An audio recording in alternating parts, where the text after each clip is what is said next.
What's up, my fellow content creators, and welcome back to my channel. If you're new to the channel, welcome in.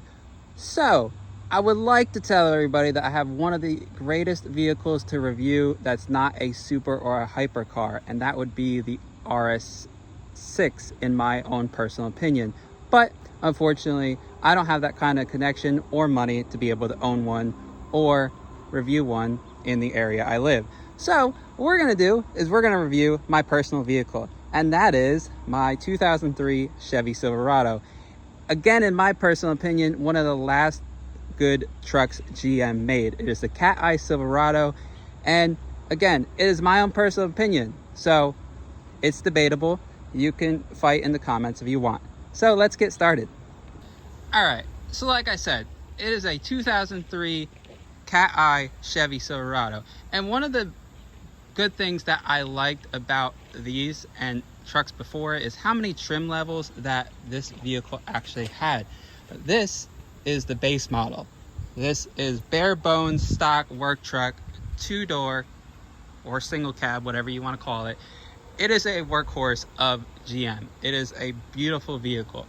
Now, this having one of the smallest motors in it, the 4.3 liter, I'll let you guys take a look at that right now. And you can listen to that clunk from the hood. Oh yeah.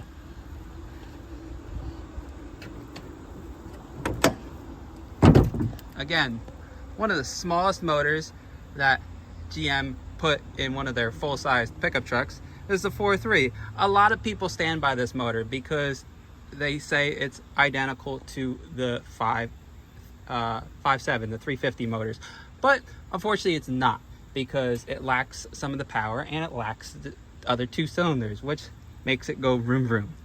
But again, parts are easily replaceable on this. Alternator, you have the AC compressor up front, the water pump, tensioner. A lot of things are relatively easy and straightforward here. There's really no major plastic across the top of the engine to make it pretty, if you will. And again, clunks, makes lots of noises. This model came with the 16-inch rims. If I could find out what size they are the 235/75 16s. I believe this truck actually came with the 225s. And they come with the weird steel rims that like to collect water down in here, which also kind of suck.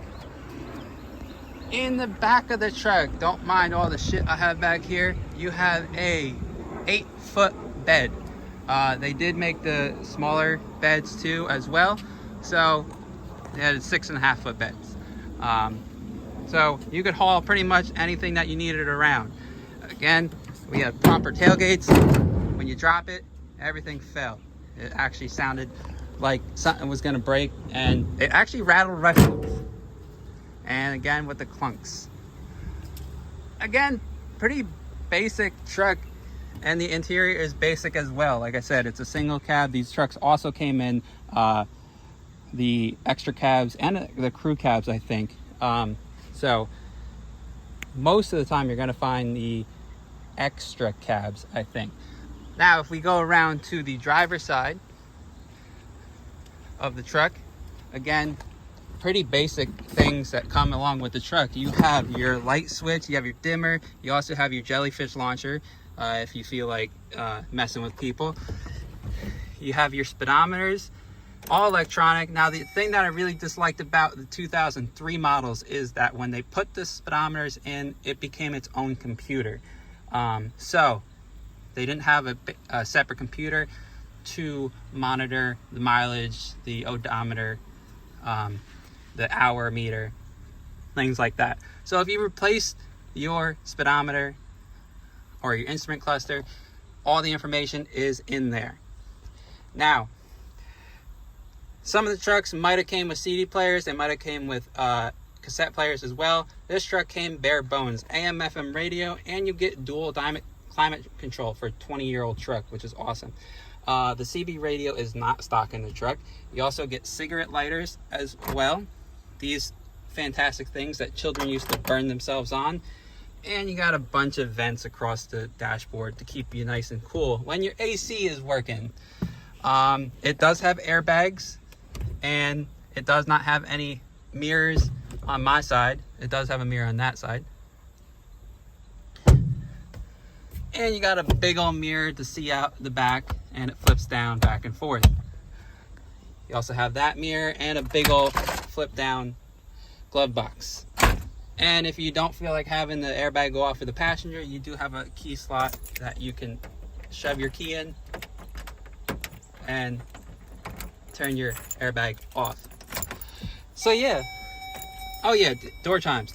The other thing that the older trucks came with, this obviously being a stock truck, does not have them, but it did have buttons on the steering wheel, which made it easier for people to get distracted while driving instead of just reaching over and twisting the knob.